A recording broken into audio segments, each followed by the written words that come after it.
নমস্কার সবাইকে, কেমন আছেন সবাই? চলে এলাম আরও একটা নতুন ভিডিও নিয়ে। দেখতেই পেলেন প্রথমেই শুরু করলাম আজকের দিনটা মহাদেবকে দিয়ে। তো আমাদের এখান থেকে মানে আমার শ্বশুরবাড়ির এখান থেকে প্রত্যেক বছর তৃতীয় সোমবারে ওরা তারকেশ্বর যায় বাবার কাছে এবং বাবাকে সঙ্গে করে নিয়ে। গত বছর আমরাও গিয়েছিলাম, এবছরও আমাদের যাবার প্রচণ্ড ইচ্ছে ছিল। মানে আমাদের মন খারাপ হয়ে গেছে আমরা যেতে পারিনি বলে। তো মানে আগের বছর গিয়ে আমি প্রচুর আনন্দ করেছি। মানে ওই পায়ে হেঁটে যাওয়াটাকে কষ্ট বলে কষ্ট মনে হয় না, সত্যি বলছি। যখন তুমি সামনে গিয়ে বাবাকে দেখতে পাবে বা বাবার মাথায় জল ঢালতে পারবে, যখন দুধ পুকুরে চান করবে, মানে মনেই হবে না। আশা করি এখন অনেকেই যায়। তো ভিডিওটা ওখান থেকেই শুরু করলাম। তো সবাই গেল। তো তারপর আমি বাড়ি এলাম, বাড়ি এসে রান্না বসালাম। আজকে সকালে সেভাবে কোনো ভিডিও ক্লিপ নেওয়া হয়নি, কারণ এরা বেরো করছিল। আর আমি বারবার রাস্তার ঘর করছে। মানে একটা দেখার উৎসাহ ছিল যে হ্যাঁ, ওদেরকে দেখবো, ওরা যখন যাবে ভিডিও ক্লিপ নেবো, আমার ইউটিউব বন্ধুদের সাথে, ফেসবুক বন্ধুদের সাথে শেয়ার করব। এটা একটা আনন্দ ছিল। তো তাই সকালের কোনো ক্লিপ নেওয়া হয়নি। তো ওখান থেকে ঘুরে আসার পর একেবারে চাপিয়ে দিয়েছি রান্না। তো আজকে সিম্পল রান্না হয়েছিল, আলু ভাজা, বেগুন ভাজা, পটল ভাজা, আর ওই সর্ষে বাটা দিয়ে ঢ্যাঁড়সের ঝাল, আর চিকেন। তো আমি আগে এসেই তাড়াহুড়ো করে পটলটাকে ভেজে নিয়েছিলাম, নেওয়ার পর করে নিলাম, বেগুনটা ভেজে নিলাম। আর মিক্সিতে আদা রসুনটা পেস্ট করে নিয়েছিলাম অনেকটাই আগে, কারণ আমাদের এখানে আবার একটু কারেন্টের প্রবলেম হচ্ছে। সকাল থেকে কারেন্ট চলে যাচ্ছিলো, সেই ভয়ে আমি সকাল সকাল আদা রসুনটা পেস্ট করে নিয়েছিলাম। এবার তারপর তোমাদের দাদাভাইকে জিজ্ঞেস করলাম যে সর্ষে বাটা দিয়ে ছাঁচি কুমড়ো পাতা ভাজবো। তো বলেছিল হ্যাঁ ভাজো। তারপর আবার মানে সেই কারণেই সর্ষেটা, সাদা সর্ষে কালো সর্ষে আমি ভিজিয়ে রেখেছিলাম পেস্ট করব বলে। তো তাই মিক্সি থেকে আদা রসুনটা বের করে নিলাম, নিয়ে এবার ওই সর্ষে বাটা সর্ষেটা আর কি পেস্ট করে নেবো। তো পটল আর এটা বেগুনটা ভাজা হয়ে গেছে, ওটা কড়াই থেকে তুলে নিচ্ছি। মানে গ্যাসটা জোর দেওয়া ছিল, তাই অনেকটা লাল লাল হয়ে গেছে। এতটা লাল লাল করে আমাদের বাড়িতে কেউ ভাজা খায় না, মানে এত কড়া ভাজাটা কেউ খায় না খুব একটা, তেতো লাগে সবার, তো কেউ খেতে চায় না। তো এবার আমি সর্ষেটা মানে ঢ্যাঁড়সের ঝালটা আগে চাপিয়ে দেবো, তাই পেঁয়াজটা ভেজে নিচ্ছি হালকা করে। তারপরে সর্ষেটা পোস্তটা বাটবো। ঢ্যাঁড়সের ঝালটা করে নিচ্ছি, আর এই বাটিটার মধ্যেই ঢ্যাঁড়সের ঝালটা রাখবো ভাবছি। তো তাই এটা ভালো করে মুছে নিলাম।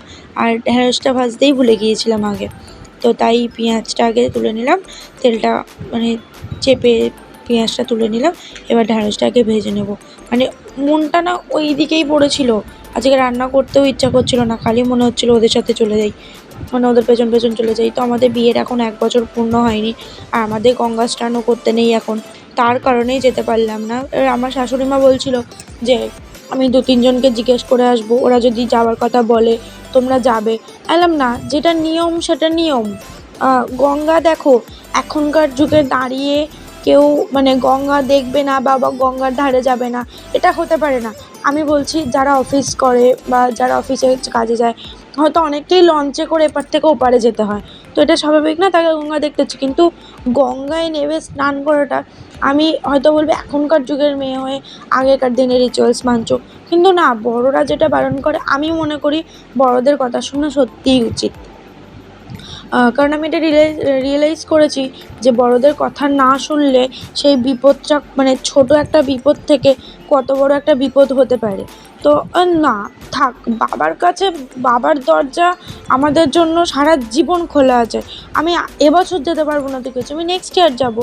নেক্সট ইয়ারও যদি কোনো বাধা পাই বা কোনো কারণে আমি যেতে না পারি, তার পরের বছর যাবো। বহু বছর পড়েছে, সারা লাইফ পড়ে আছে বাবার কাছে যাওয়ার জন্য। তারপর রিসেন্ট কয়েকদিন পর মানে আমার খুড়শাশুড়ি, মানে আমাদের যে ছোটো কাকিমা, উনি বললেন যে কদিন পর আশিসের পুজো দিতে হবে। হ্যাঁ চলো, কোনো ব্যাপার নেই, তো বাবার কাছে যেতে পারবো, কী হয়েছে তাতে? বাবার কাছে যে জল নিয়েই যেতে হবে এরকম কোনো কথা বাবা দেয়নি আমাদেরকে। তবে হ্যাঁ, বাবার কাছে জল নিয়ে যাওয়া সত্যিই খুব ভালো, আমি মনে করি এটা। অবশ্য যাবো, বাবার কাছে যাবো, বাবার কাছে না গেলে তো থাকতে পারবো না। সারা বছর আমি এই দিনটার জন্যই অপেক্ষা করেছিলাম যে এবছর গেছি, মানে গত বছর থেকে অপেক্ষা করেছি, এবছর গেছি মানে পরের বছর আবার যাব।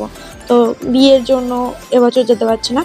তো তো নেক্সট ইয়ার আমি আবার যাবো। আমার ননদও বলেছে তোমাদের সাথে যাবো, তো চলো সবাই মিলে আসছে বছর বাবা আবার তোমার কাছে আসছি। তো যাই হোক, তারপর রান্নার দিকে চলে এলাম। ঢ্যাঁড়সের ঝালটা বসিয়ে দিয়েছি। এবার দিদা আমার কাছে এসেছিলো, একটু কথা বলছিল আর কি, টুকটাক বাড়ির ব্যাপার। সব কথা তো সবসময় পাবলিশ করা যায় না, তো দিদার সাথে একটুখানি কথা বলে নিলাম। দিদা বলছিল ঢ্যাঁড়সের ঝাল করছো না? তো বললাম হ্যাঁ দিদা, সর্ষে বাটা দিয়ে ঢ্যাঁড়সের ঝাল করব। বললো আচ্ছা ঠিক আছে। তো দিদা তারপর চলে গেল।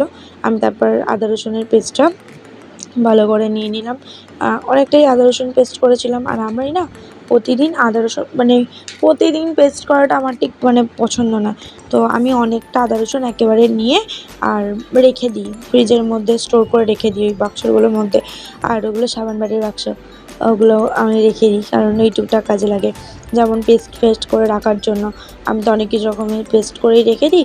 জিরে গুঁড়ো, ধনে গুঁড়ো, আবার এই আদা রসুন, কাঁচা লঙ্কা, আমরা তো কাঁচা লঙ্কার ঝাল খাই, তো কাঁচা লঙ্কা বাটা, সর্ষে বাটা, মানে অনেক রকম। আর তারপর নিরামিষের জন্য আদা জিরে বাটা, এরকম আমি অনেক রকম স্টোর করে রেখে দিই। তো সেগুলো কাজে লাগে, বাটিগুলো তাই ফেলি না আমরা এই বাটিগুলো। তো যাই হোক, তারপর ওই মিক্সচারের বাটিটা আমি ভালো করে ধুয়ে নিয়ে এলাম। এবারে পেঁয়াজটা দিয়ে দিচ্ছি, পেঁয়াজটা কষতে দিয়ে দেবো। যতক্ষণে এটা কষা হবে ততক্ষণে আমার ওদিকে মানে ওই সর্ষে পোস্তটা বাটা হয়ে যাবে তাড়াহুড়ো করে। তো কোনো তাড়াহুড়োর কোনো ব্যাপার নেই, ধীরে সুস্থে আমি রান্না করছি। তবে মনটা ওদিকেই পড়ে আছে যে ওরা আসবে, ওদেরকে দেখবো, ওদের মানে একটা আনন্দ যে ওরা কখন আসবে কখন আসবে। তো ওটা বসিয়ে দিয়ে আমি সর্ষে পোস্তটা বেটে নিচ্ছি। আর সর্ষের মধ্যে অনেকটা জল হয়ে গেছিলো, আমি বুঝতে পারিনি, যেহেতু ভিজোতে দিয়েছিলাম। তো জলটাকে ছেঁকে ছেঁকে নিতে হবে, অনেকক্ষণ টাইম লাগবে। আর ওই যে জানলার ফাঁক দিয়ে দেখতে পাচ্ছ দাদু, দাদু আমার সাথে ওখান থেকে খুবই আর কি মারে। সেদিনকেই আমাকে বলছে, মানে এখনই আমাকে বলছিল যে নাচবো, তোমার মা আসছে নাকি, অতবার মিক্সি চালাচ্ছ। আমি না গো দাদু, আমার মা আসবে না, আমার মায়ের শরীর ভালো না, আমার মা আসবে না। আমি তোমার জন্য, তোমার নাতির জন্য সর্ষে বাটা দিয়ে ওই ইয়ে করছি, ঢ্যাঁড়সের ঝাল করছি আর পাতা ভাজবো। বলছে আচ্ছা আচ্ছা ঠিক আছে ঠিক আছে, রান্না করো রান্না করো। দাদুর সাথে টুকটাক ওখান থেকে কথাও বলা হয়, আর কেউ মারা হয়। দাদু ওখান থেকে অনেক কথা বলে, আর কি মারে। তো অনেকের সাথে ওখানে কথা হয়, দিদা কথা বলে ওখান থেকে বসে বসে, কাকিমা মানে আশিসের মা ওখান থেকে বসে বসে কথা বলে। তো যাই হোক আর কি, তারপর তো আমি মিক্সির মধ্যে ওই সর্ষে পোস্তটাকে ভালো করে বেটে নিচ্ছি। আর এই ঢ্যাঁড়সের ঝালটার মধ্যে আদা রসুনটা দিয়ে এটাকে কষতে দিয়ে দেবো। মানে এটা এই কাজটাও আমার এদিকে হবে, আবার ওই কাজটাও ওদিকে আমার হবে, দুটো কাজ একসাথেই হবে। তো যাই হোক, তোমাদেরকে বলে রাখি, তোমরা আবার বলবে যে ওই পাতা ভাজার ক্লিপ কোথায় গেল। তো পাতা ভাজবো বলে ঠিক করেছিলাম, হঠাৎ করে মা এলো, এসে বললো পাতা ভাজতে আজকে হবে না, পাতা ভাজা তোমাকে আমি কালকে করে দেবো। আলাম ঠিক আছে, যেহেতু চিকেন হচ্ছে। আর আমার মানে এই পাতা ভাজার টেস্ট এমনই একটা টেস্ট যে যদি ওইটা দিয়ে একবার কেউ ভাত মেখে খায় তো তার আর চিকেন ভালো লাগবে না। আমি সত্যি বলছি, তার আর চিকেন একটুও ভালো লাগবে না। আমাদের তো ভালো লাগে না, আমাদের যে রান্নাটা খুব ভালো হয় সেটা যদি একবার ভাত খাওয়া হয়ে যায় তো তারপর যে রান্নাগুলো থাকে সেগুলো নষ্ট হয় আমাদের, সত্যি বলছি। আর এরকমই হয় আমাদের। তো তাই বলছে দেখো, মানে মা বলছে যে তোমাকে যদি এখন সর্ষে দিয়ে পাতা ভেজে দিই, তুমি তাহলে মাংসটা হাত দেবে না, মাংসটা নষ্ট হবে, তখন মাংসটা কী হবে বলো। হবে না, কিন্তু কালকে অবশ্যই আমার চাই। আর অবশ্যই কালকে তোমাদের সাথে সর্ষে বাটা দিয়ে ছাঁচি কুমড়ো পাতা ভাজার রেসিপিটা শেয়ার করবো। আর আমাদের ছাঁচি কুমড়ো গাছটা কোথায় হয়েছে সেটাও তোমাদের সাথে শেয়ার করব।